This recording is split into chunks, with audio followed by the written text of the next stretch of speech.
where Raj is from. He is a person for social service, looking at uniting different religion, thoughts.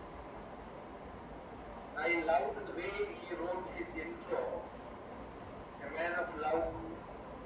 We want to make people happy, blissfulness. It's almost 1.5 months back. We started interacting almost a daily basis. We met when the yoga 1 month celebration by Dilip ji. Raj brother also works close to Dilip ji on interfaith. He's a man compassionate to all different thoughts across religion. His family himself is a good example. His wife is a Pakistani and his sons got married to different nations. We will hear from him. I know a little bit through Dilipji, and I was also discussing just before we started. So a person who grew up in an agricultural family, where father was into social service, wanted to be part of government, had the fortune of being very close to Mysore, because Mysore was one of the places of revolutionary thoughts. The greatest engineer, where we celebrate Engineers Day, was the Divan for Mysore Palace. He was the man who started electricity in Bangalore. He was the man who made city plans, including Nizam invited Divan of Mysore, Mokshavundam Vishwesvaraya, to plan Hyderabad city. My PhD was in Bangalore, and that college was under the name of Vishwesvaraya. So I had the fortune of sitting in the campus which was built by Mokshavundam Vishwesvaraya, and my first job of teaching mathematics was in his college. That was almost 37 years back. I always refer to Mysore Palace for many reasons, because one of the greatest social revolutionary person in Kerala, Sri Lingaiah Guru, he was into social service because when Dr. Palpu got educated in London. When he came back for a doctor's job, those days Kerala was ruled by Travancore king. He was offered a doctor's job, but I think the salary was almost 4 rupees or 5 rupees. And the job was offered, but later advisors of king identified that he belongs to a lower caste, and he was denied practicing in King's Palace. Therefore, he left Mysore, and Mysore king offered him a salary maybe 20 times higher, it was told. And when he was around Mysore Palace, Vivekananda met him, and he was describing his experience of what he had in Kerala. Probably that is one reason Vivekananda called Kerala is a place of handfellows. Man with religious, I don't know if Vivekananda was alive today, what he would have told. For many of the people who are very much vibrant with religious, no blood inside them. And that Vivekananda asked Palpu, yes, you are safe with a good salary in a good place, but go back to the land where you belong to. But no doctor can change differences in the society, but the best method is to tie up with a literary person who can write poetry or maybe beautiful, scriptures, refer to what tradition we have. Second one, identify a spiritual person. So he identified two people. One was Sri Guru. He was highly spiritual man. Second one was a poet. He was called Occassion. The name Occassion itself says he is from a lower caste. So one was made the president, the other was made the secretary, and he was all looking after them. So that is how Sri Narayana Guru Dharma Paripalana Kendra. Now today it's a different vision and mission, but those days they were the people first fought for entry into temple. Why I mentioned this?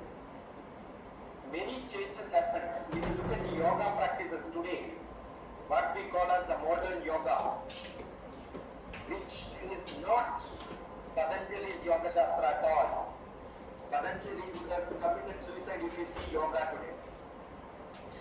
He cannot even tolerate, because what people are doing is not what Patanjali wanted, not even what is explained in the Hatha Yoga Pradipika or the tradition of India.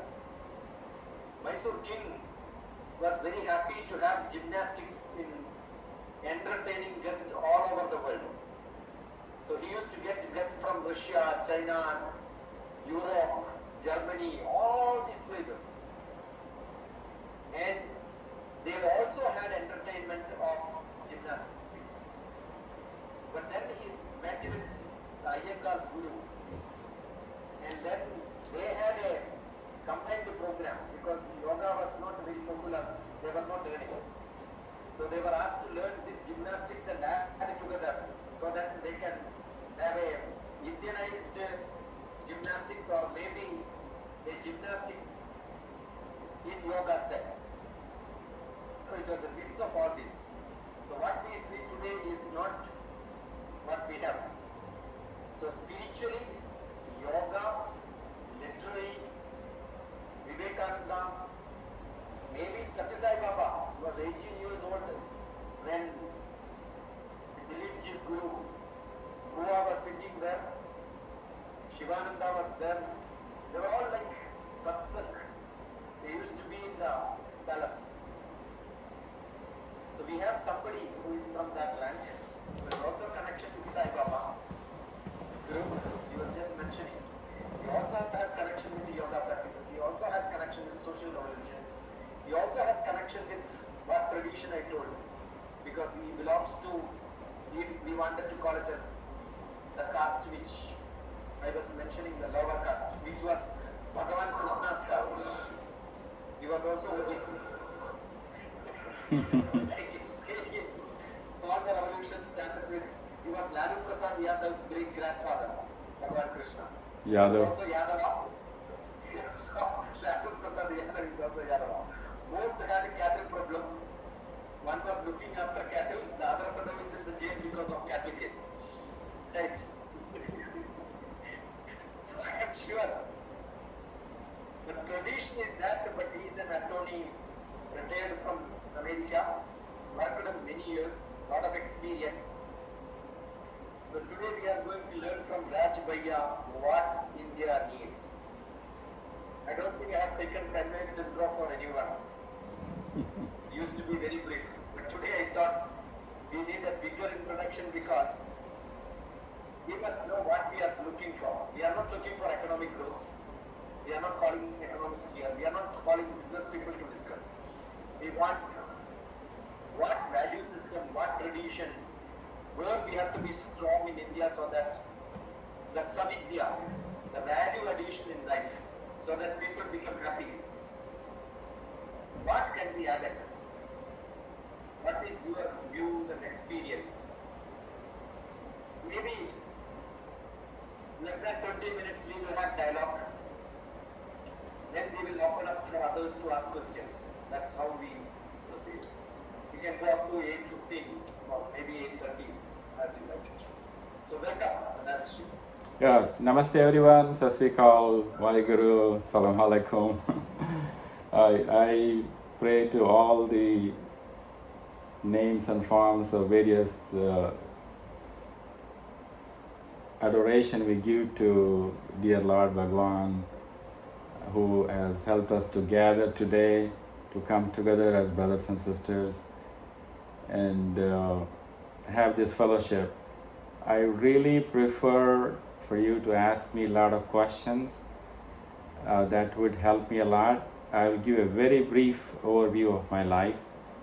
I grew up as a village boy, agriculturist in the paddy fields of a small town near Mysore city.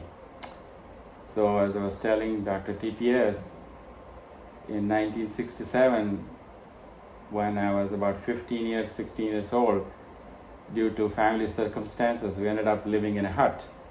My younger brother was only 1 year old, and then we had to draw water from the well and then do agricultural chores. I was helping mom to, milk the cow and those things.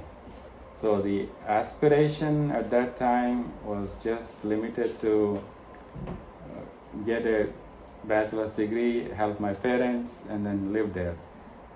And then we came from minor community. Our family lineage, they're all masonry work. We call the community called Uppara, salt makers, masonry. That's the background. My great grandfather was the first one to finish high school. My father was the first one to graduate college. I'm not IIT. All the moment you think of person working in America, that you think of IT people and doctors and all that. So I didn't come that way. My brother pulled me out of the poverty cycle, brought me to Michigan, and then I went to Eastern Michigan undergraduate school. He supported me for 1 year. Then I had to work on the campus and made my way through, get a bachelor's degree in business, and got a degree in MBA and worked for an accounting firm. And while working daytime and commuting 100 miles a day, 5 days a week, I finished law school. By that time, I already had one child. So my oldest son went with me to law school graduation. I carried him on the stage. So my background is much different than the typical NRIs you see in the news. And so I hope they will ask me different questions so that I can bring out different aspects of it. So in 1982, met my wife from Pakistan. She's a Sindhi. So we got married. We have 3 wonderful sons, 37, 35, 31, and 6 grandchildren. And all 3 of them are married to different nationality. One Canadian Jew, and one is Orthodox Christian from Eritrea, Italy. The other one is Catholic Christian from USA. So getting along with everyone is an important aspect of it. My mom and dad my mom instilled the fear of God, not the love of God. And we used to pray at the altar, say, especially when we lived in the hut, that bless us with ghee rice and good education. That's all the aspiration and at that time. So then Dad, as a first graduate from our minor community, he dedicated his life to service in our small town, and then eventually ran for MLA. Didn't succeed because of community politics.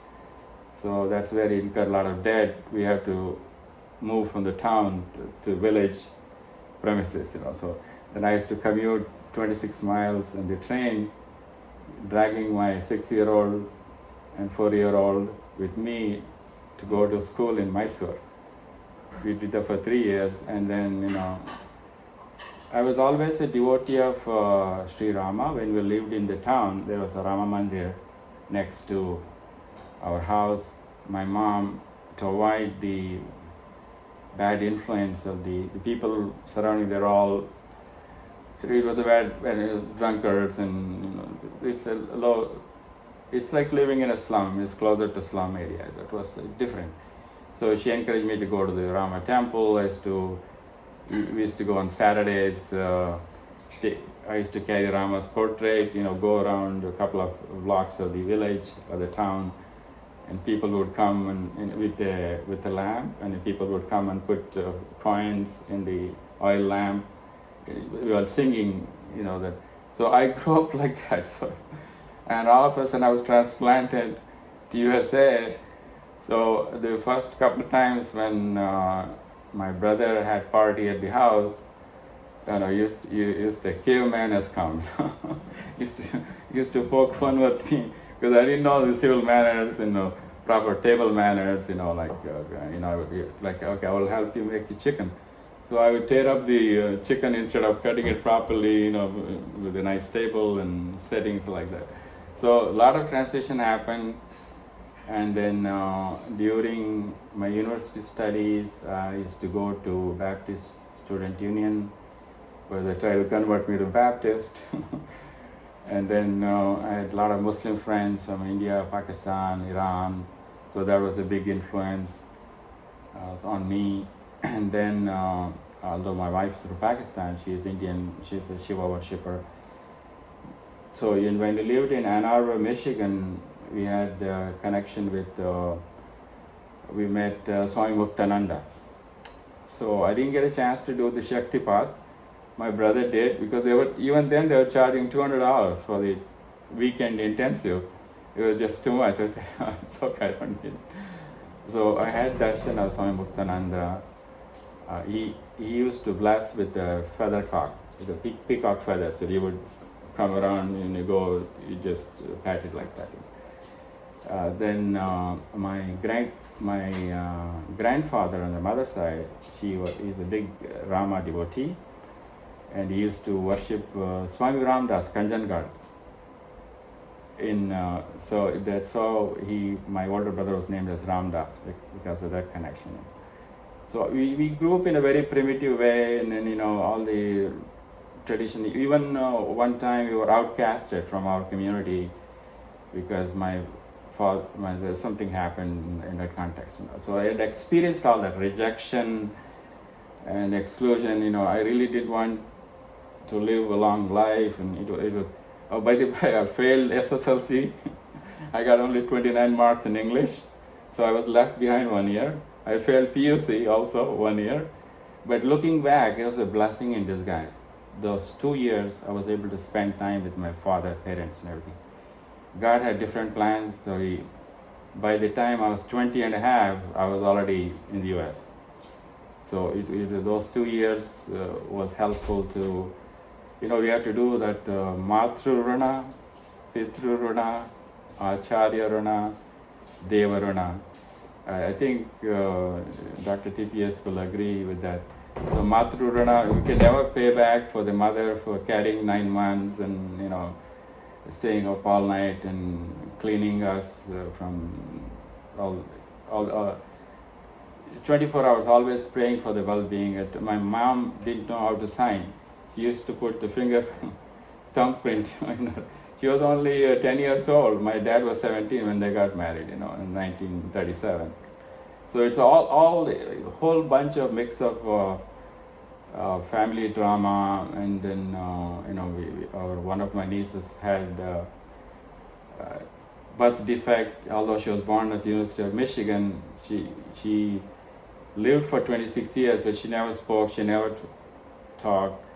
So all this, and then the divorce, separation, and the family animosity between father and son, everything you can think of kind of happened in my own way, but it kind of drove me to spirituality.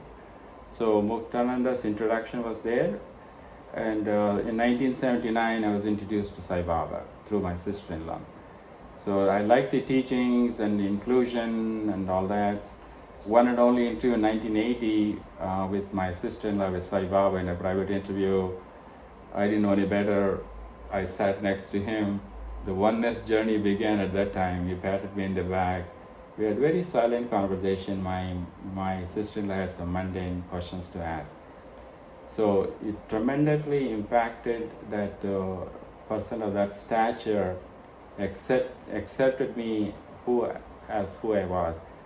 Truly love all, serve all teaching of Satya Sai Baba was tremendously impacted. So the last 5 years I have dedicated my journey as Brother Oneness. I don't want to be an imam, I don't want to be a rabbi, I don't want to be a religious leader. So just Brother Oneness to propagate the message of oneness of all, inclusion, expansion, and all that. So I lost my job as an accountant, lawyer. Children were only 7, 5, and 2. 1 year I was looking for a job in 91, 92. That forced me to come to New York, and then my sister-in-law helped me a lot to situate here, and then got into immigration practice. I did that until 2 years ago. And now I'm a full-time family person and retired. And I met Brother Guru Dilipji in 2012 while I was president of the Satya Sai Baba Center of Manhattan. They were renting space from the same location. So we got to know him. Our ideas matched. Yoga is oneness, that's just. So we are going from a different angle that we have to go from body identification to spirit identification, So, even have a group on Facebook called Spiritual Awakening Initiative. And so, doing all these things. So money was never a big factor to make a lot of money and acquire wealth, possession. So since my family life was little difficult, I made it a point to spend a lot of time with my children. So now we have a very strong family bondage with all our children, grandchildren, with all our extended family and everything. So that's why, you have to look at the life's ups and downs, and then God is in charge. We come from nowhere, right? At birth, we don't know, we don't have a from address. We are now here, the same word, nowhere, now here. When we finish our journey, we go nowhere. We never get a call from a person who departed saying, I'm here, okay. So, journey is always from God, with God, and then to God, journey to God. So that's what I've understood, my little experience. I am 68 and a half years old now. In November I'll be 69.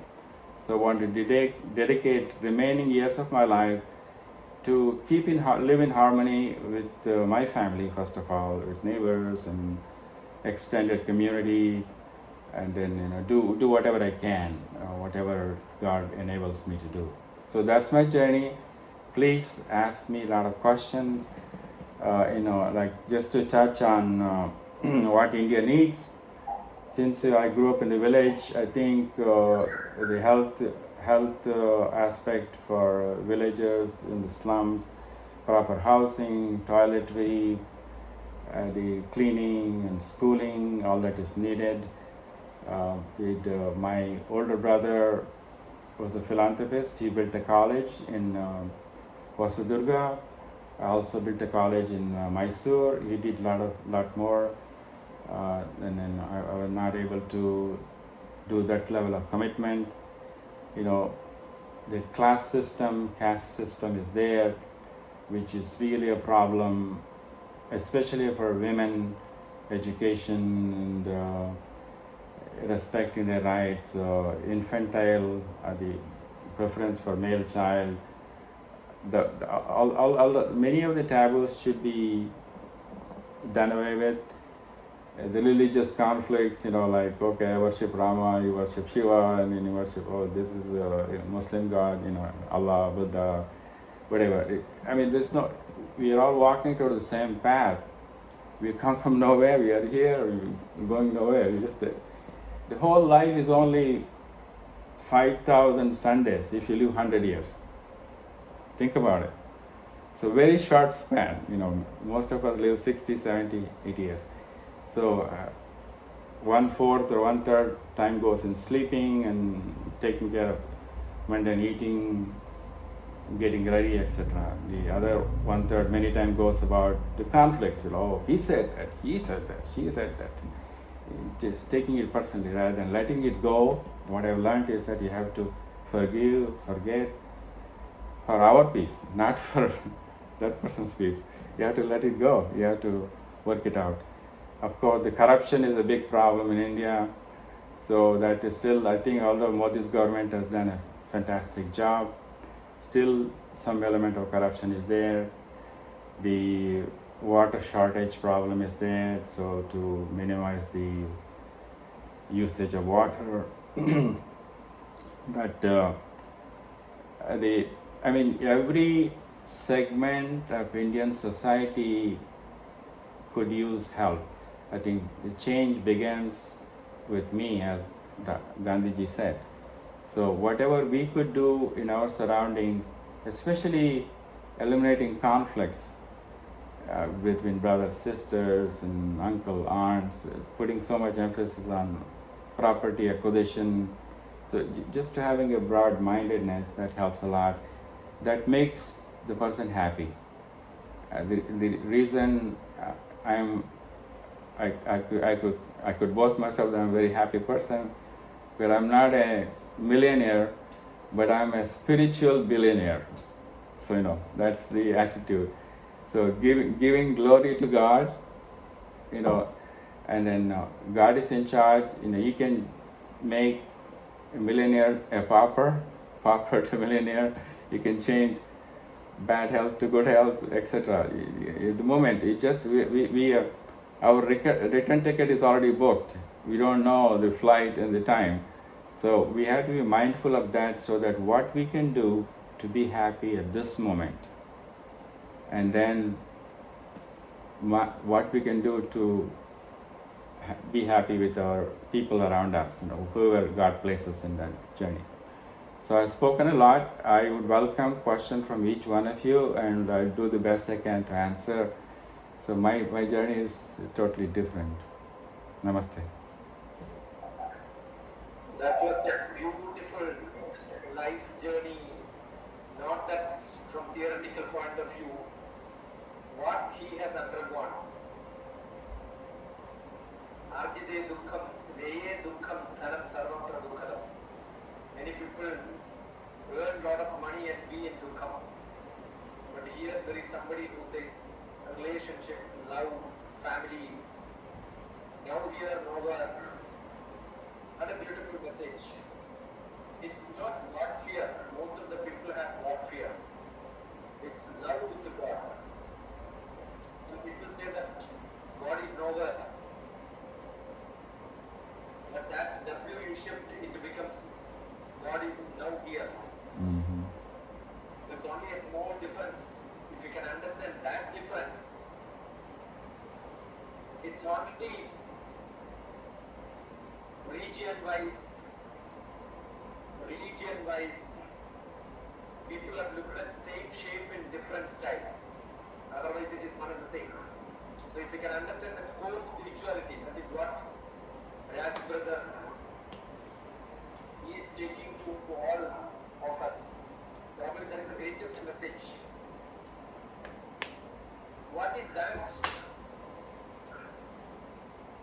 Is it that the religious leaders' responsibility to make people to live together instead of making people to fight each other? Is it politicians or the religious people? Who is most dangerous? Or is it a mix of both? Is it that religious people becoming politicians? Or maybe politicians are trying to be religious? No, they are not. What is the real crux of the problem, Raj brother? Yeah, I would say that my observation is that if we reflect on the temporariness of life, then I think the whole attitude will change in terms of we're not going to, many of the emperors and all the people, Maharajas and all these people, billionaires, look at the Apple founder, they are gone. It's gone. So it just if you shift our focus on, we're here only for a short time, we're visitors, so we don't need much. How much food are you going to eat? Even you order 10 dishes, eat. Once the stomach is full, you say, I don't want it anyway. So I think I won't blame anyone, leaders or politicians. It's just shifting our focus. It's a one-on-one journey to a God of our choice. It doesn't matter, Allah, Buddha, Jesus, Mahavira, whatever name, form you follow.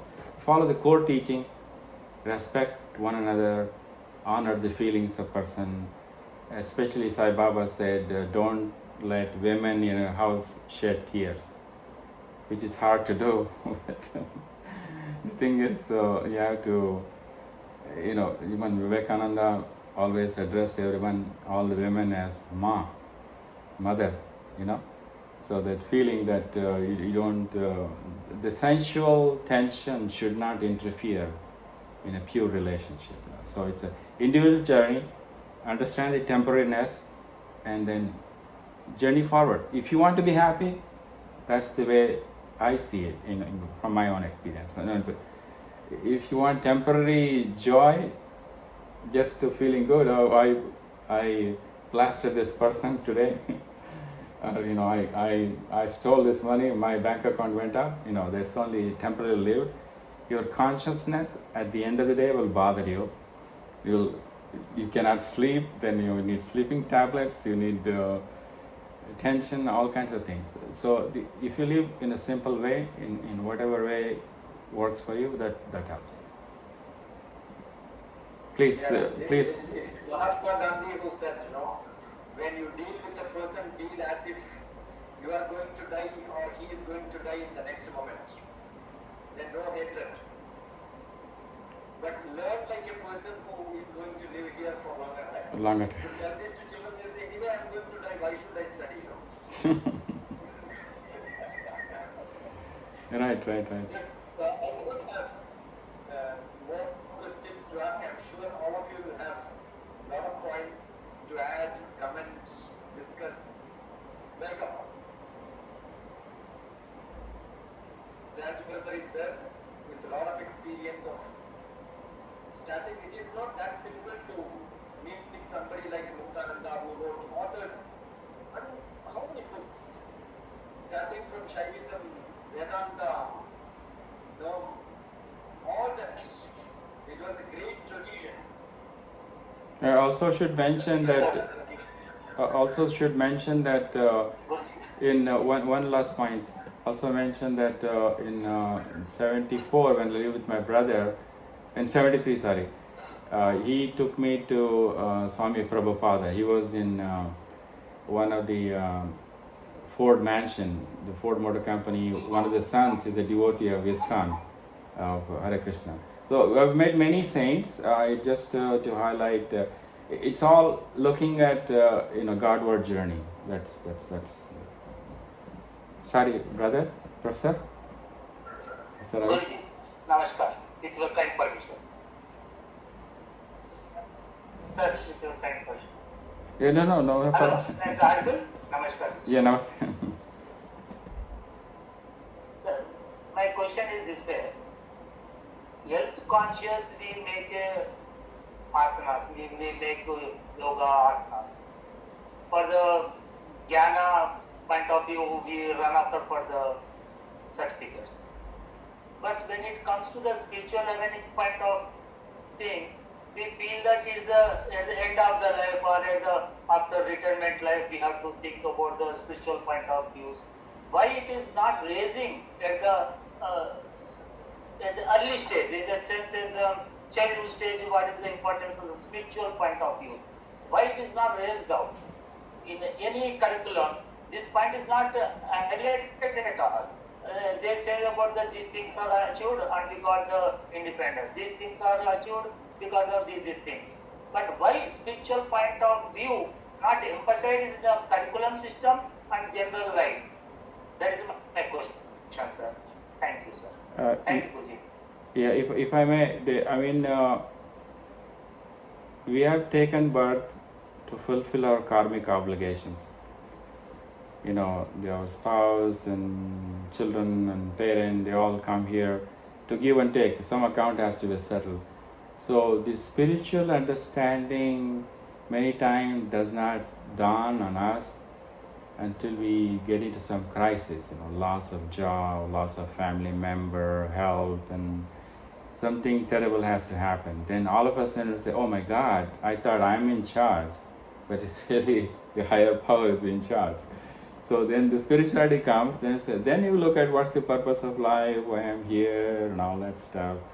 So then we are shifting from body consciousness to the soul consciousness, that who we really are, that all of us are brothers and sisters, Vasudeva Kutumbakam.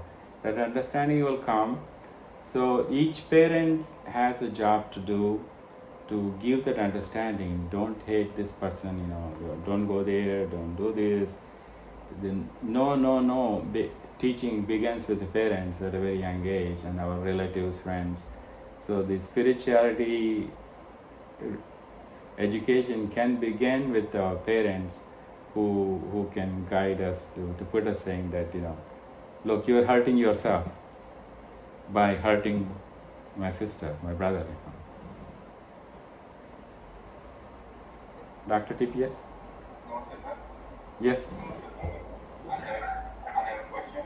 Yeah, sure. Actually, you just told about your life journey, and you just went through a lot of struggles during your life. And when you moved to USA, you must have seen a life of lavishness or a grand life. So why were you attracted to it? Why were you inclined towards spirituality? When in your case, like you said, if a person goes through a lot of struggle, when they reach to success, they have a lot of aspirations. They want to, grasp each and everything. They want to grab a lot of, material things in their life. So, what made your inclination towards spirituality? Why you weren't inclined towards, worldly affairs? Like amassing wealth, like gaining a lot of money and building a big bank balance like that. Well, Thanks for one more question. How do you define success? Yeah. The mission to introduce yourself. Professor Ravi is a retired principal from one of the engineering colleges in Maharashtra. Oh, He is a regular attendee. Maybe Mishra can introduce yourself, please. Shivanshi, please. Namaste everyone. I am Shivansh Mishra. I am a student of political science and economics at Delhi University, and I am a resident of Uttar Pradesh, and I am currently in the third year of my graduation, and after this I want to be a civil servant. Wonderful. Yeah, Shivanshi, I think you can join the IAS coaching from Dr. TPS, so you can go into civil service. Well, to answer your question, I read about destination items, but it worked. There you go. That's a very noble goal. Well, my father was a big influence. He as I said, that agricultural background, and somehow he hated money. But but in the morning prayers, it's a really dichotomy. We are Shiva devotees, right? So he would say, oh, we are Shiva. Shiva lives in Smashan, in just with minimal bare necessity. We wish we were devotees of Vishnu. There's a lot of jewelry, alankar, and everything. So I think the emphasis was all. That was one aspect of it. The most important for me was that looking what was happening around me itself, the money, property acquisition did not bring long-lasting joy. Long-lasting joy is that if I can make you smile, then it adds up. One thing at a time. That means I have no animosity towards you. I like you as the way you are. I'm not expecting anything in return. So that type of the simplicity was bestowed through my grandfather, who was a very successful businessman. He had buses, he was a contractor. I think his son of 12, 13 years old he died all of a sudden. Then he turned into spirituality. Anything you go and ask him, say God willing, Rama willing. That was the feedback from him. So I think most importantly about all of this is God's grace. I think this life journey was, I think Dr. TPS can clarify it further. The soul has an agenda when it's born. So our agenda, my agenda, I think I went to actually the Nadi reading. They told me that I was a physician in Kerala in last life. I was really crazy about money. They were saying that I would do anything to grab money. I think this life I have to learn that lesson. Money is not the way. I don't know how true it is, but I was shocked to learn that, saying that I was a medicine man, like the modern, like the COVID, give me 10 lakhs, I will cure you. So, I think it's God's grace, that, Sai Baba, Muktananda, Prabhupada, all those people have given the pure love that once Atma Sakshatkara, the self consciousness, self awakening, whatever you want to call it, even I always have a fight with my wife saying that, oh my God, we didn't get a house, we still live in a rented house, But I always say, I'm not a millionaire, but I'm a spiritual billionaire. So bad my job, she will say. I mean, go to hell, So, like the thing is, I think at the end of the day, children are happy. My children never taught, say they grab and grow. No, you work hard. Whatever God provides you, whatever has come to you, it will come to you. That no one can take away. So I hope I answered your question, Brother Shivans. Brother, I want to add a little bit. Yesterday, we were discussing the same point in our Bhagavad Gita session. I can only give when I have. So acquiring wealth is also essential. If I don't have, I will not be able to. Probably Raj brother is able to speak like this because you acquire and then you have you are rich for your cup of tea. Yeah. So if it won't be understood, so maybe people who are in cities won't understand this. Today morning I was talking to one of my eldest brother who is around 84, 86. When Lingaiah was telling his father or grandfather was 10th pass, then father was graduating. My father has not even seen schools. My mother was a 12th class dropout. But then my brother was telling, when he was young, small, my father was taking him to somebody's house where somebody died as a courtesy visit. But on the way, my brother told my father, 3 days back, that person who died asked some money to him, but he didn't give. And he asked 1 rupee. Those days, in his pocket, he had 4 rupees. And that 4 rupees, he preserved it so that he can travel to the next city to buy footwear from the village. Expecting that he can go and then get footwear for him, he denied giving money. So it seems father asked him to go back. Now you have no right to visit him because when he was alive, you did not help him. And now he is 86-year-old. Maybe after 72 years, he is explaining this. And he was telling me, see, most of my lessons are not from gurus, it was all from family. What my father taught my eldest brother, he was telling me today. I recorded the whole thing. It's a great message. If you cannot give something to somebody when they are alive around you, there is no point in being spiritually higher or maybe God-fearing, God-loving and all that. Ena kena prakarena yasya kasyami dehinaha santosham janayat pratna tadaiva vishwara pujanam. Somewhere, something, somehow do to somebody to make somebody happy.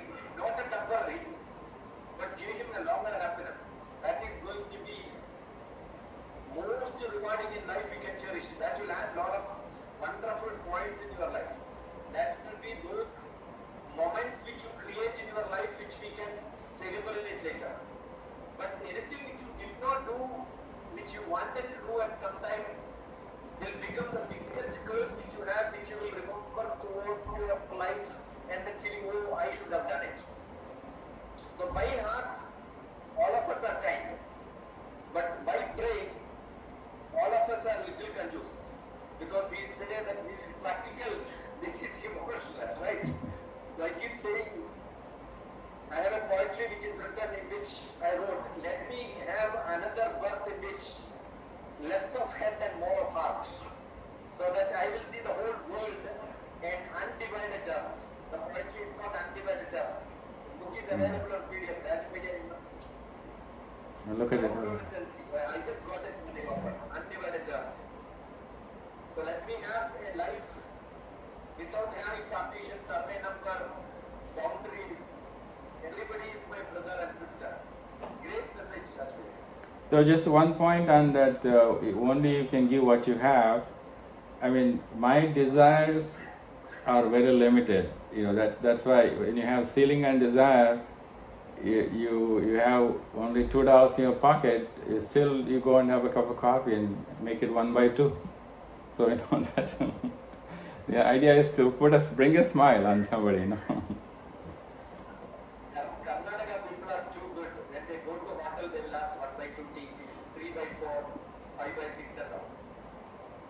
Yeah, someone else, please. Normal practice in Karnataka. Yeah, somebody else. Please. Come in, please. Yeah, namaste. Dr. Raj. IFG, introduce yourself. Everyone, so that we know who are all there. Chennai. Okay. Sorry, audio. I think audio problem. You need an ENT specialist. Yeah, better, yeah. Clear. To introduce once again, I am PR here from Chennai. I have worked in power companies in India, and I am 77. That's good enough. I have one very interesting thing. Driving about Michigan, and I have some connect. And then that back to here. Back to. I think bad audio. I think IFG not audio. It's breaking up. Sorry. 1 minute then. Yeah. I'll try to attach that.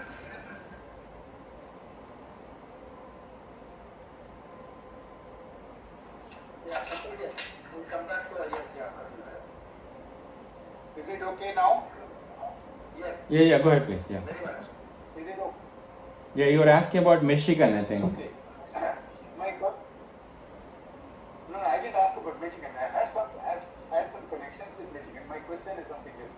Okay. Very many people go from India to the US at very, very important, crucial stages through so many supports, assistance, scholarships, etc. And invariably, what happens is, America seems to be providing that platform to meet the aspirations of practically good percentage of people. My class fellows have also done like that, and your story is almost akin to what I have heard.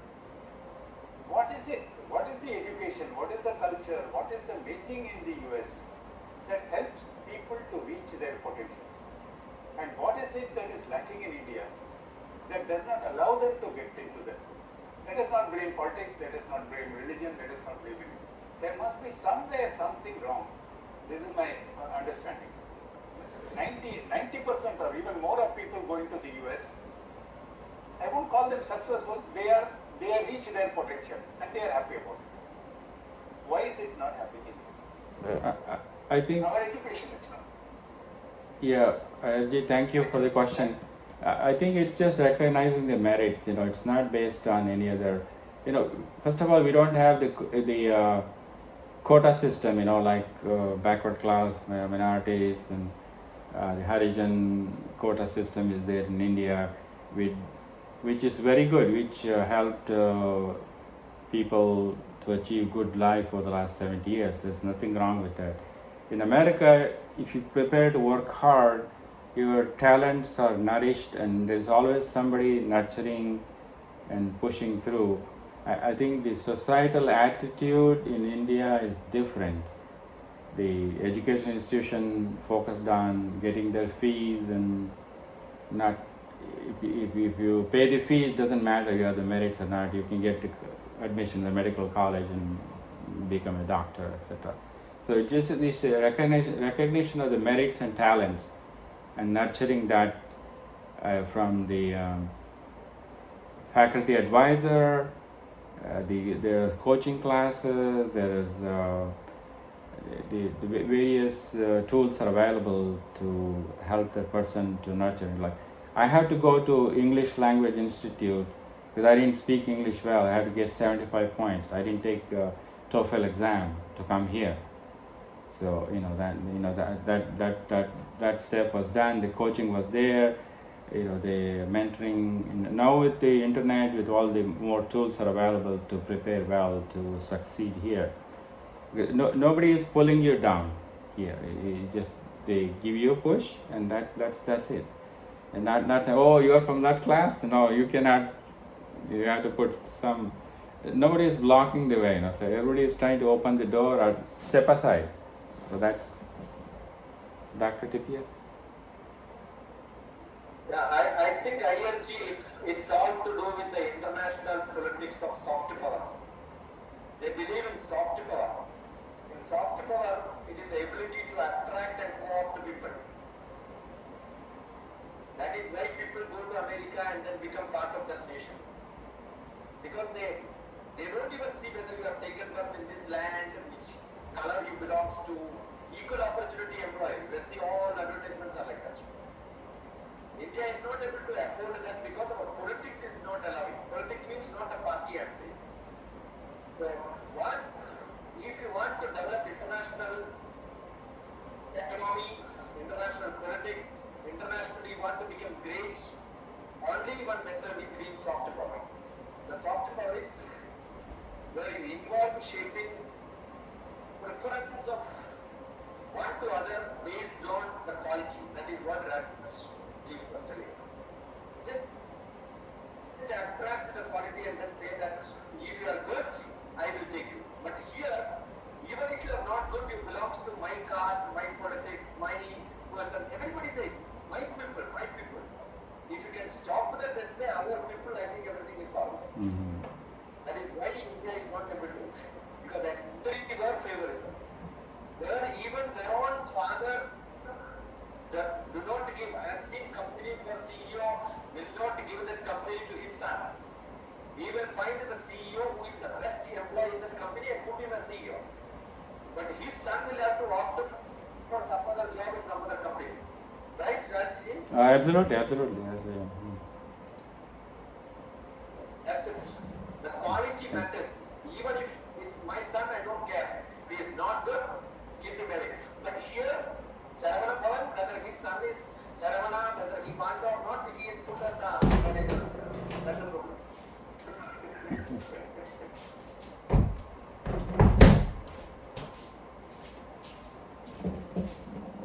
Yeah. Yes, sir. Yes. You don't have to ask me. You can just unmute and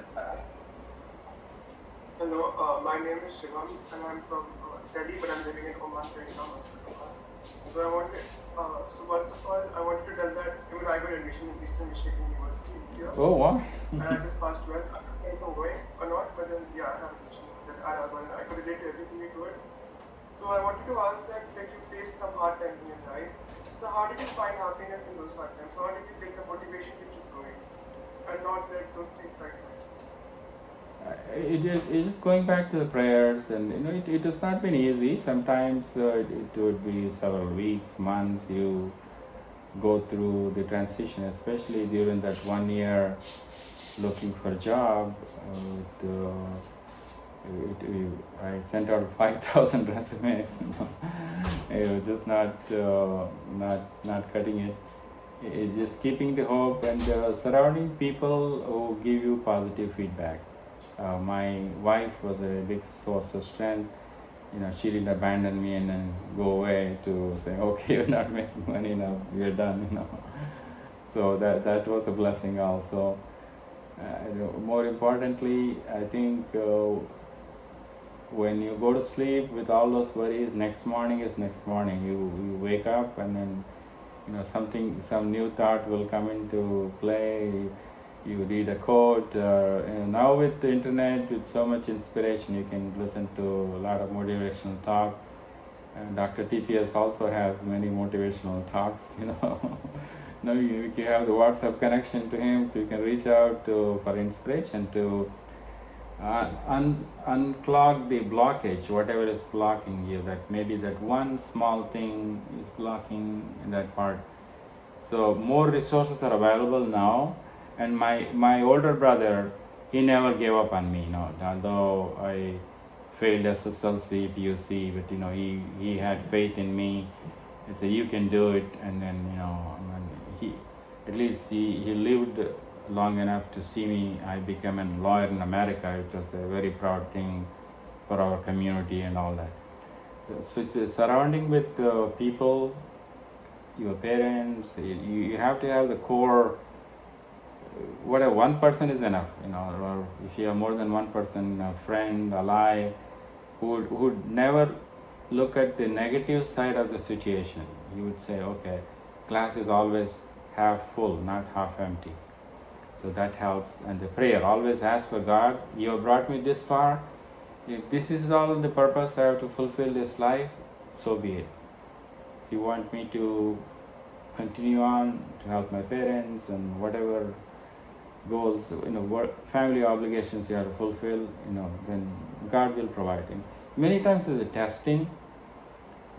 God's tests are his taste. In other words, God tests to see whether you're really trusting me or you're trusting your ability. So I don't know if that's helpful, Brother Shivam. Welcome to go. I hope you go to Eastern Mission. Just a joke.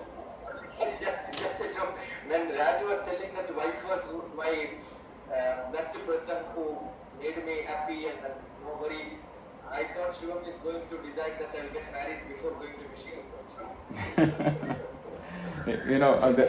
There is a joke. Sai Baba said, why? First he said, why worry invited forever. But no, wisdom invited forever. So it's corrected.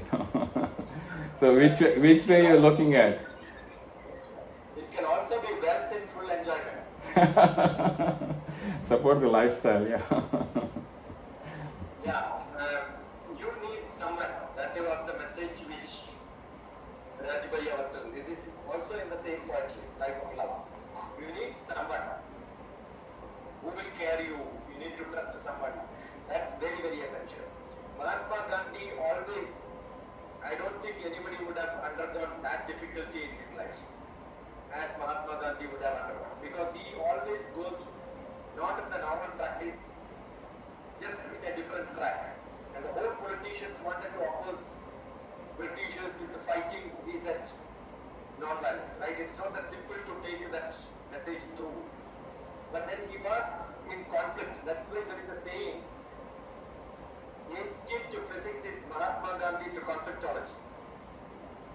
That's a big quote. If you want to take example of Mahatma, but you will see him always silent, calm, accepting everything, smiling, be active. That is just because you read his book, Gita, My Mother. He used to go and sleep on his mother. When we feel upset, we go and sleep on our mother. Similarly, Mahatma Gandhi went and slept on Bhagavad Gita. So you need some, either it can be a textbook or it can be a person, it can be somebody else, where you find that trust. Trust is more important. And then take that light from him. So I'm sure that path will be shown. And Don't believe that what you think is what God will give you. What God thinks you are eligible, that is what God will give you. So if you don't get something, don't need to be upset. You know that God has reserved something good for you. But action is more important. That's the whole message of Bhagavad Gita is be active. Don't be idle and say God will come and give you. You have to be active. Look all opportunities and then keep on acting. 100%. 100% performance. Then God will start giving something. Shiva, what are you doing in Oman? Are you working? Or? I'm studying over here. You're I'm studying. student over here. From series is going to Okay. That's good. You'll bring Arabic language also to the table, so that's a big plus. But one last point is that on the cut out the negative people, no matter how long they have been with you from childhood friend, maybe at some point you have to depart. So if they are giving you negative feedback, they're saying, why did you do this, and start criticizing, you have to cut it. Put your faith in God, and especially mom and dad really helps you. They are the core strength. They want to see you succeed. They are with you thick and thin. So it's important to get along with your mom and dad, get their blessings. Parental blessings. If you don't get that, then suffering is down to come down the line.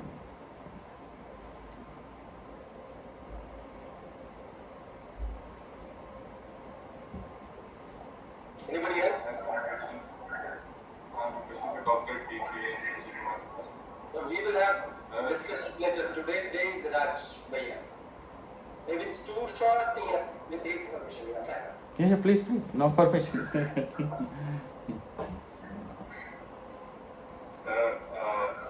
I just heard your TED talk on YouTube, and I heard that you said live life with full enjoyment. And being a student, it involves a lot of stress, a lot of hardships in life.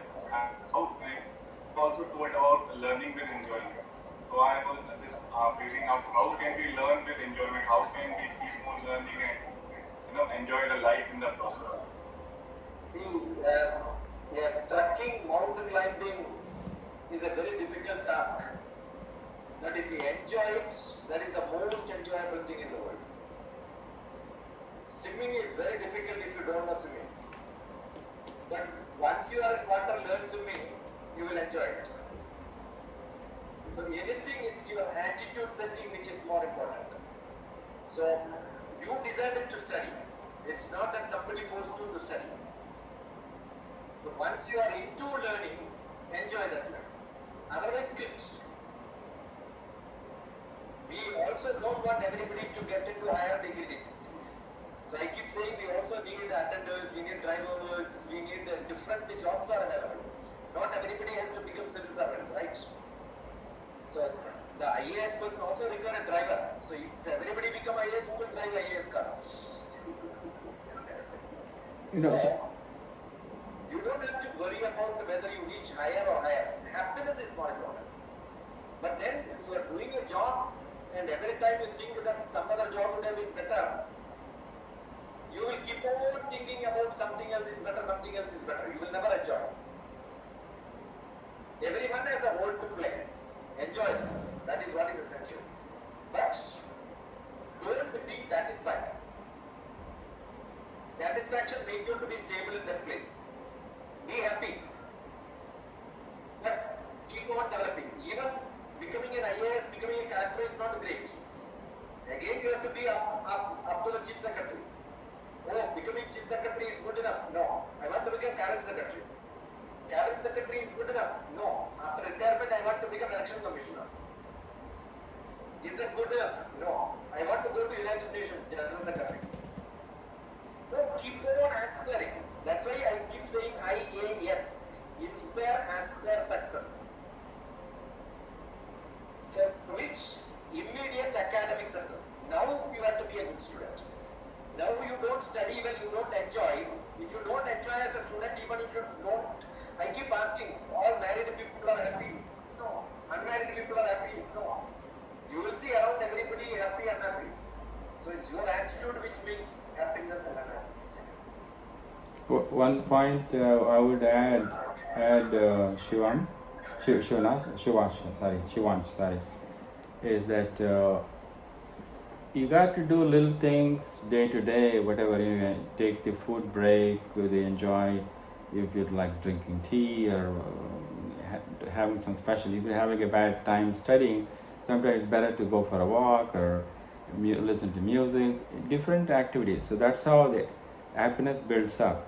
And then if you're not enjoying that subject, maybe you have to get some tuition course, or you may have to change the direction. So it's just a matter of keeping at it, but you find time to relax and enjoy. You know, maybe 10 hours sleep.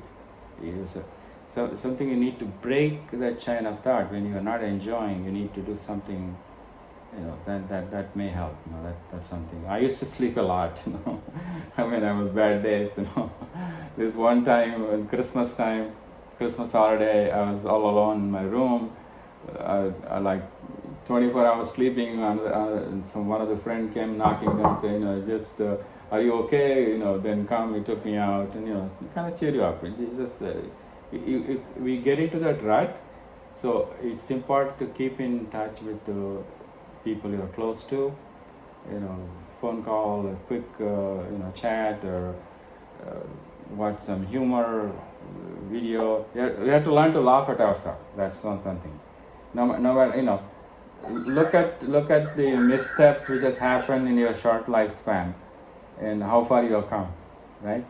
So there's still more space to go. The IAS definition, I like it. You know, so you just have to keep aspiring and keep going. I think, but always put God in first place. I think it's all culture. In America, Western country, you will see weekend means they enjoy. But here, you don't have Saturday, Sunday, Monday. I don't know, every day people study. And they say, oh, holiday is coming, as if only during holiday do you really enjoy asking question yourself. How many Sundays really you enjoyed? How many Sundays you kept your book off, saying that today is Sunday, I'm not going to open my book. We don't do that. We keep thinking everything worried. Exam is a worry, study is a worry. But that's a different culture in the West. They work up to Friday, then enjoy. Once they come from the office, they don't even touch anything. That's why Friday afternoon is happy hour, you know. Yeah. Enjoy. Well, you can find you don't have to drink to be happy. You know, that's. Yeah, there are two ways. One is spirit and the other one is spirituality. Yeah, it's better to be God intoxicated. You know, when you are God intoxicated, you are naturally, you bubble with joy. You know, there's nothing will hold you back. Anybody else?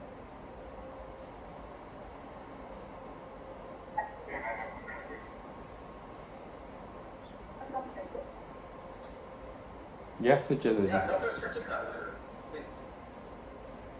It's nice to know about your life and know that you have the idea to make a business and that was the greatest thing. See, youngsters, a lot of people have similar ideas. Either they are born privileged or more, or either they are born and they don't want to use those privileges. There are people like I'm a bit this type, but I don't want to do those things. I want to work with society, and definitely I inspired from your experience. How can we develop our system to join more people to this idea of bringing the benefits of caste, religion, creation, or whatever. First thing I got it that it's to be very. What else can you do? Yeah, well, we are our best example to our children and to the people in our life. So you know, through that process, I mean, I don't like the idea of converting. I mean, that's not the right word. we cannot give a lecture. We cannot say do this, do that way, anything. Oh, this worked for me. Who the hell are you? It doesn't that work that way. In a subtle way, like in my own family with different and my daughter-in-laws from different faiths and everything. Respecting, honoring, inquiring about their to make them feel inclusive. I think that goes a long way. And if God provides different platform to share that message is one thing. It's an individual journey. It comes down to what you want out of life. You want to be happy. Okay, happiness. How are you going to define your happiness? Whether money, bank account, or postponing happiness for a future day. Going on vacation, as Dr. TPS said. So tomorrow is not guaranteed. We don't know we're going to be around tomorrow. All we have is this moment. So you enjoy your cup of tea. Make peace with the person who said harsh words. That's okay. You're in a bad mood. That's okay. That happened. Little things goes a long way. I think then God will give you the energy. Give us the energy to what did Jesus say? Be the light in the world, right? That's that. Even Prophet Muhammad talks about. I think another religious leader maybe. First he said, "Light is in me. I am in the light, and then I am the light." So like that. As our consciousness elevates, so we are more joyful, and we don't have any regrets with our own life. I wish, I became a commissioner of immigration. I wish I was a senator, I was a congressman, whatever. So the desires has no end. You just have to be contented. Contented living is the key. So that ABC, always be cheerful, always be contented, always be careful. So this ABCs helps a long way. Then What to do with the people worried about your activities? You can cut off, then slowly your circle growth reduces to small, and then how to grow it then? That is the biggest problem. As we youngsters, when you grow in stature, you don't want that chit-chatting. yeah, to be quiet. And you have number of people of like-minded, not like-minded. Right. Someone how can you grow the circle? Being in satsang, being in the right group of people who have similar mind, attitude. Now with WhatsApp group, with whatever temple or church you go to, wherever you feel comfortable, you be there. You're not comfortable, you walk away from there. You can always block the contact, right? So we don't. I can mute right now. That's it. That's it. I'm talking too much. Dr. TPS can mute me. That's it. The conversation stops. The idea behind it. So I wouldn't be worried about all those things, and enjoy, where you are, what you're doing. Today is today, tomorrow is tomorrow, and then and also give room for others to grow. The moment we put a constraint saying, the person is talking too much, or I didn't like that idea, then it's they try to defend. It becomes a problem. As opposed to, you are right, let's think about it, then. Okay, so my parents and my grandparents and myself created a life which is different from the system, which is extremely different from the outputs. When you come across, there is one single person who will nag you down, the leg and calm down, who are out in the pipeline of the project. How to things is okay, you cannot. Then you cannot be suicidal. I come across such kind of conflict in my life.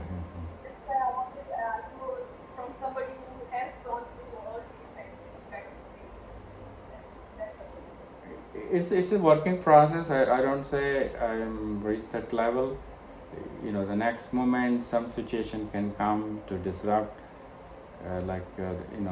This morning, I thought I'll help my wife with the laundry a little bit. They said, no, we're not doing the laundry today. We're going tomorrow. We are doing this one. So then I have to calm down. Say, okay, that's it. Many times the voice inflection can change the energy. So how we respond,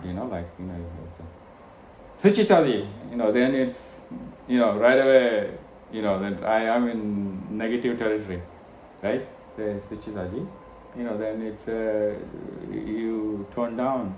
So when you have a difficult relationship, difficult situation come up, many times not to speak, they work up more, then the boil over. It's like milk. After it's heated up, it's gonna boil over. That's it. It's so they cannot talk more. And later on, they themselves realize I did something wrong, so they apologize. It's better not to react, better to act. It's difficult to do, but by God's grace, you. That's why each day, each experience is a learning experience to become a better. I think Dr.TPS, I think it was yesterday, I was talking about a goal of education to become a better human being. There was some discussion, I don't remember now where it was. So the whole idea is to be in that stage of being. A lot of silence is required, a lot of self-analysis and regrouping, not to react, just to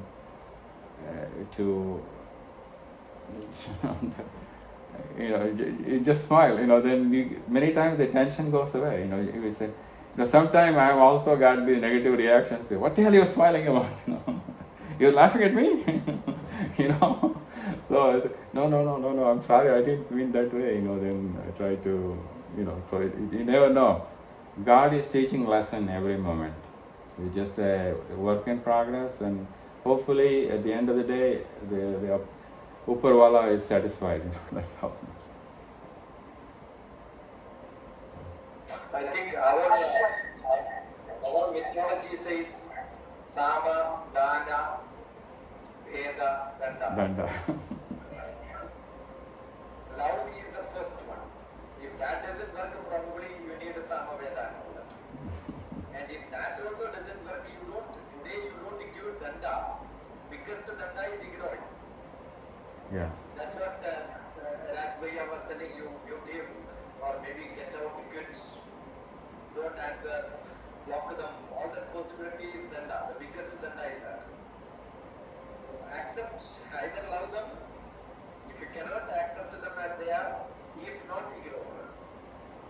That would be the best method. That is the highest diplomatic act. Because nobody wants to be rejected. See, the thing is, fear of rejection is that is the highest hurt we can impose on a person. Harsh words is there, right there, but if you ignore, if you just don't react, then you put the other person in a turmoil. They have to, why did he do that? Why aren't you answering me? This and that. Especially teenage. When you first time fall in love and all that, it happens a lot. A lot of bickering going. Good enough. Oh, Asha ji. Sir, I wanted to ask you, what is the meaning of light and plumbing light and spreading light? Because I searched it much on the internet and it was saying broad definitions like it's charity, it's not doing wrong things, it's being kind. So what is the meaning of light? Yeah, the definition includes all of that.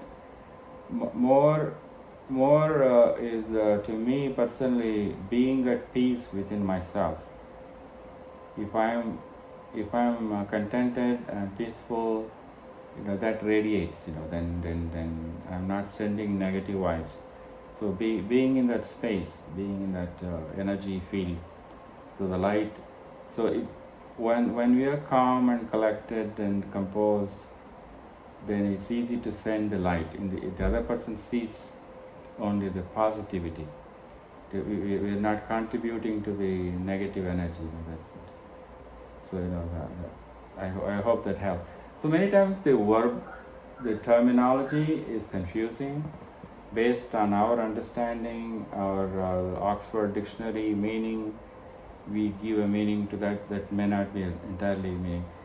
The essence of all that spirituality, all of this is be happy, make others happy. So whatever gets you there, eating rasgulla this afternoon makes you happy, fine, and share the rasgulla with whoever is there. Give them a small piece. Like just an example. That's it. So whatever. I mean, being mindful of others. Shivaji, you want to live this satsang with light heart or heavy heart? Right. So sometimes looking at the meaning, easiest way is to look at the antonym. So sukham is understood only when you know dukham. Yeah. Kham is the space. The space becomes su, becomes light. It becomes tu, it becomes very heavy. That's why heavy hearted. Right? The feeling was not acceptable. So there is all chance of getting heart attack.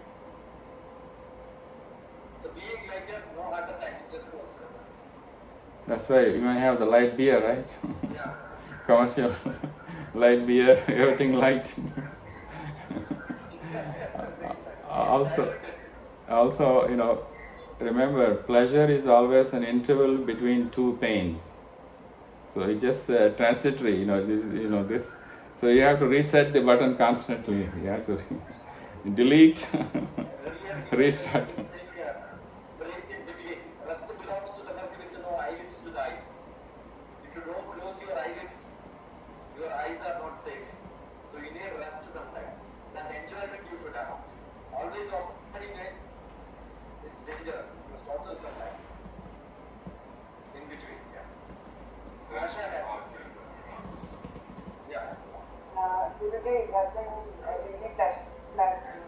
really pleasure listening to you. My question is very simple. As you talked about your experience with Nadi Dosa, you told that, they told that you were an Ayurvedic practitioner in Kerala. Greedy. Do you really believe? Do you really believe in fast birth? Having acquainted with so many spiritual masters, I think you could answer this. Past birth, I mean, as you sow, so you reap. So the idea is that whatever action I put out or inaction I choose to take has consequences. So unless, as TPS teaches Bhagavad Gita, of we have right to action but not to the rewards. So the past life, future life is created by this give and take. This the whole life is about give and take. That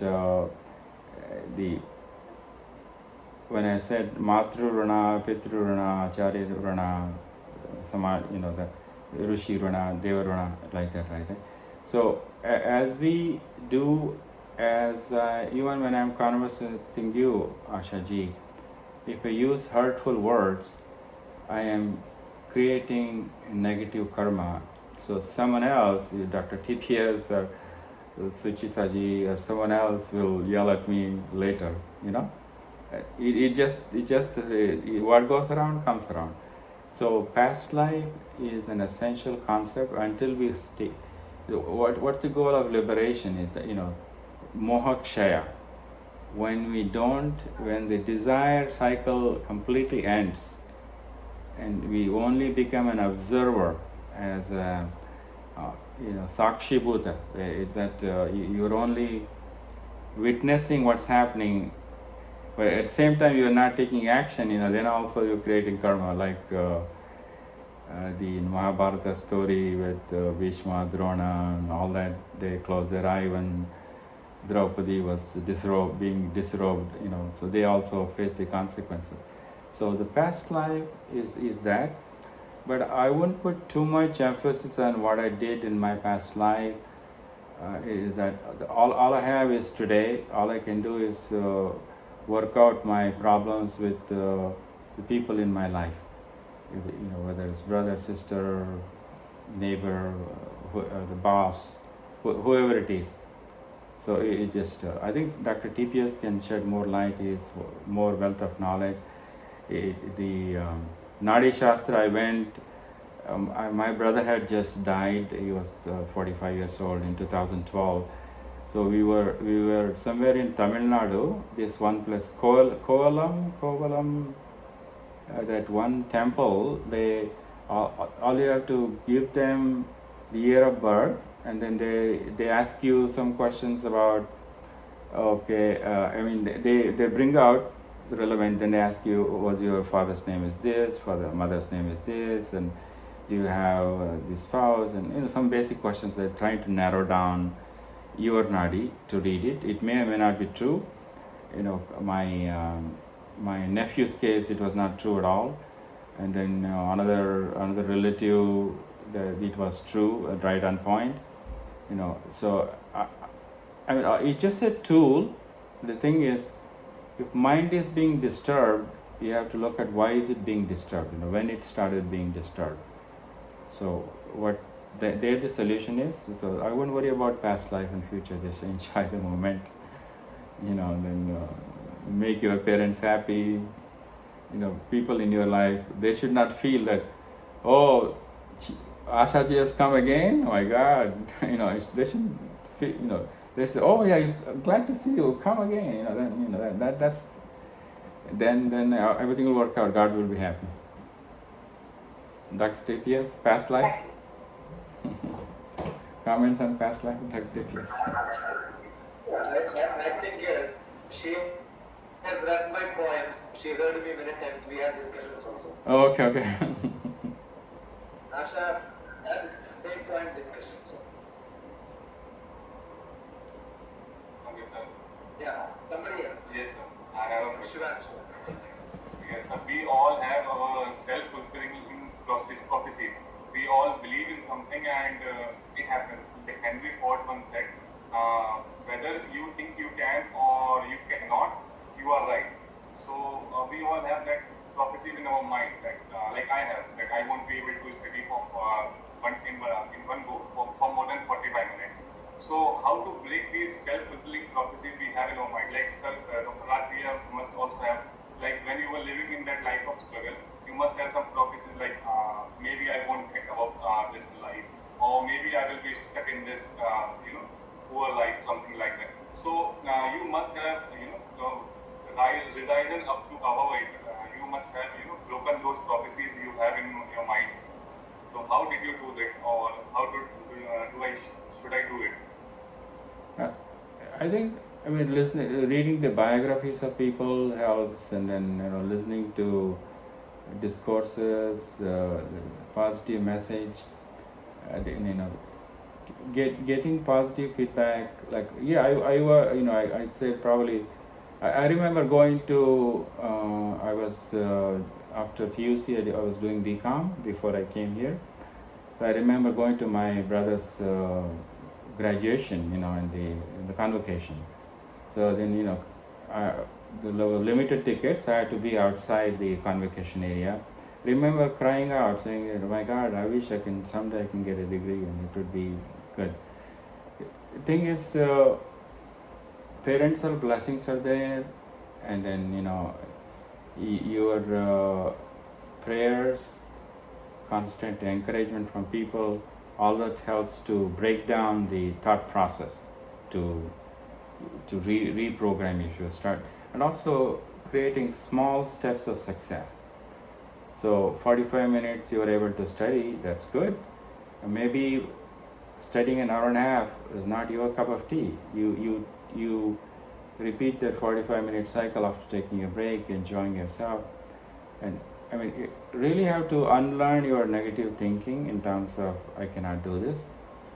It's only I am possible, not impossible, right? Impossible word, you break it down, I am possible, not impossible. So you just have to, when I arrived in USA in 73, I start writing, I can, I will, I must, and starting next to my name, BBA, MBA, CPA, like that, I used to write it. And then when my older son was born, I used to make him repeat when he was 2 years, 3 years old. I can, I will, I must, I should, So that's something worked for me. So again, it's just blessings of elders and God's grace. So it just the fact that you are looking at that, saying this may be a stumbling block, that is a long step. Anytime solving a problem, the biggest thing is identifying the problem. Once you identify the problem, solution will be there. So the Henry Ford quote you mentioned, all of this there. So you just start shifting your focus on what can be done. Never stop looking at what cannot be done. I hope that helps. Persistence and Yeah, persistence is the key, right? It doesn't matter how many times you fall, how many times you get up is the key. The fighter, one of the famous fighter, Muhammad Ali or somebody said that. So I failed SLC. I should quit there being a farm boy. Somehow God made me go through that step, and I lost job 2 different times at the peak point of the career. Again you have to start all over again to become. God will walk you through the path. Remember, the darkest hour is early morning hours, right? The dawn, 4 to 6. So when it's really dark, the light is just around the corner. You may be just few steps away from where you need to go. So your goal of becoming a IAS officer or social worker, it's just there. You're already in the senior year. You're just getting there. You should not look back at your journey. You only look ahead. That's why it's called. In the car you have the rear view mirror. So you just look at the front window. You don't keep looking back saying, "Oh, I didn't do this. I only studied 45 minutes." That's not it. The fact is that you're already in the third year college. You already made it. You just a couple more exams, you got your degree. Then whatever the next goal is, keep moving that way, as Dr.TPS said. I think Shivansh, when we take the quote of people, when we take the quote from people like Henry Ford, you must understand the context in which he must have spoken this. He is the man of technology management. He was employing people $1 per time. And he told to make people to do that. Even if you want to make a deal, only one part of that is given to him and he is continuously has to do. But then that technology was proved. Therefore, Henry was a great man of technology management. But that chapter is over. Immediately the social aspect came. People should not be made to work like robots. It did not stay longer. So I don't think after that humanitarian grounds came in the factory, Henry Ford's most of the quotes became invalid. Our problem is we keep quoting those people just because they told something in some context at some point of time in some place. The other day also we had a philosophy professor. He was mentioning the quotation of a great person saying India is the best land. But the second line says that for a different purpose for which he intended to do. But you read only the first half and then say he was a great man who spoke very good thing about sea. Assume that somebody says India is the best land for maybe all the thieves. You don't read I'm not quoting that exactly the word, but you don't read the thief and then say India is the best place. That's not contextually it should be understood. You will see today we have Vishaya Daritra. People don't have sufficient stuff to speak. So what do? They take somebody's quotation and then keep talking. Other day I remember one of the Gulf radio mentioned one of the quote is from Kalam. Immediately I telephoned and told him it is not from Kalam, it is from Vivekananda. You will see most of the youngsters speak about quotations from Paulo Coelho. Most of them are from Indian origin. You give me all the quotations, I will tell you where is it from India. Understood? Because people don't read this, they went with this and then told you. That's where the problem is. So I think that contextually it had a meaning because he wanted people to work, not the whole job. He wanted the batch job to be done, and they were paid for that moment. They couldn't even get the time to remove the sweat. It's like a mission they were working, robots. So that was technology management which did not stay for longer. At his time it was good, but not today. Today, if somebody does it, they'll be in jail. If Henry Ford was alive, he would have been into prison. They're making people to work like that. Yes, no more sweatshops. Yeah. But sir, it can be applied to us as well, because likewise, if we develop our mind that I can't do this, then our body will behave in a way that we won't be able to do that particular thing. So if you change our mind, if there is something we can't do, change our mind, try something else, try different technique, then maybe we will be able to do that. So it can, I just quoted it because I could inculcate it. No, it's true for whatever you wanted to take it as your, but it's not to see tomorrow. But if I want to work in the field for 8 hours, I'll be sick in 1 month. But you ask me to speak for 10 hours or 24 hours or 48 hours continuously, I will enjoy. But a man who is working in the field, ask him to speak for 1 minute, he will start trembling and falling out. So it needs lot of practice. Bhagavad Gita clearly says, Abhyasena tu Kauteya. But again he says it is not that easy, it is as difficult as holding the wind. If you practice, will you be able to hold the wind? Everything cannot be done right. There is some limitation in all of us. So we must understand what is our limitation. That is our realization. Yes. Yeah. Good enough? Shall we call Vivekji Raman? What a good question. Yeah. Sir, may I ask question? Yeah, please. Namaskar, sir. Namaste. Namaskar. Sir, future depends on present and past, or past, present decide the future. This always get a confusion. People used to say, our elders used to say, your Talanata is like that, your destiny is like that. That confusion arises.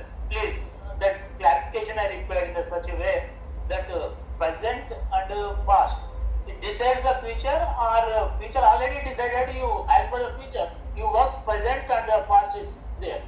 That's my basic thing, sir. Well, we are experiencing the fruits of yesterday's action. So today's action will reap the benefits tomorrow. It's the present which creates the future.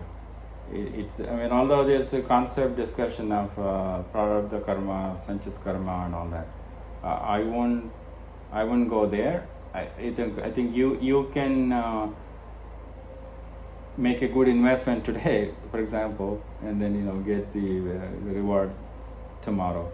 Same way, I do something illegal today, so tomorrow I'll get arrested.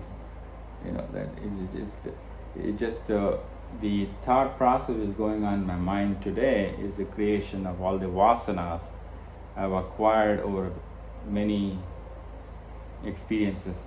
So the present, everything is a seed. That yesterday's seed created today's activity. What we are coming together, what we are discussing, all these things happening for this an hour and a half time. So what we are taking from here, how we are behaving, how we are thinking, will set the stage for next time. The fatalistic attitude of even like my dad used to tell me, oh, your destiny is to become an agriculturist. You stay here. That programming is there. That happens. It's not their fault. It just that's what they grew up with. Until they are educated, they are outgrown their limitations. That's all they can do. So we cannot blame our elders or other people who share their wisdom in their way. It's up to us. We create our destiny. We chose this life through this karmic process, and then we are doing that life. Same way we can create our destiny for tomorrow through our actions or inactions today. Good enough. Like a day, there are a lot of takeaway from whatever experience sharing, the real life experience. So I'm sure all of us are enriched by taking some portion of the messages, because unless you pass that, you may not be able to use it, but I'm sure these are all great learning. So thank you, Raj Bhaiya, for making this evening so memorable. Great. We'll keep meeting. We will have more and more satsang like this. This is only a satsang, quite informal. Tomorrow we are going to have sharing by many people. Jimmy is here. I think Shivam is going to be tomorrow, or maybe 12th. Yeah, 12th. Mishra is going to be, Shivansh Mishra will be there. Reviji, I also added you for tomorrow. Reviji is going to be there. Yeah, so most of the people who had discussions here, who were attending, we are making them to be part of discussions. And then another 2 days somebody else. Then again we will have who are all here again discussing. So we will close it for temporarily. We will take it up with some action items, some formation of some actions where we can discuss to see what can be done. So thank you, Dr. TPS. Thank you all the participants. Thank you. May God bless you. God bless you. It was a great blessing story. It is a good blessing. Tomorrow we will proceed. Thank you. Thank you for answering my question. Thank you very much. Very motivated by your vast knowledge. I always want to have a knowledge like have knowledge in almost every field. Thank you. It's a time process. You'll get there.